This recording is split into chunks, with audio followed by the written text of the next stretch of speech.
अस्सलाम वालेकुम प्यारे बच्चों। इस वक्त हम 8वीं जमात में हैं।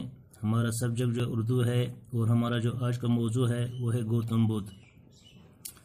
मेरे बच्चों, गौतम बुद्ध का असल नाम सिद्धार्थ था।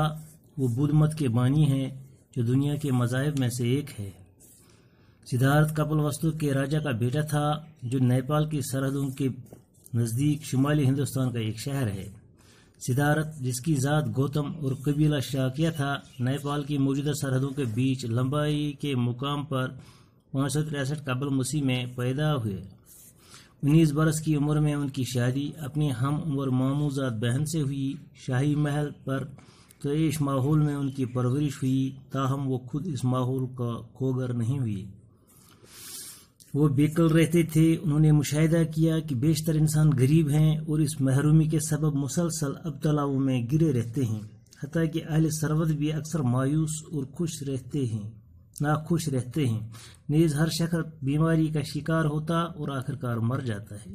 सिद्धार्थ ने गौर किया कि क्या कोई ऐसी कैफियत भी है जो इन अर्जी मसरतों से, जो बिलाखिर मौत और बीमारी से पामाल हो जाती हैं, मरा हुआ और दायमी मसरत की हामिल हो। शुक्रिया।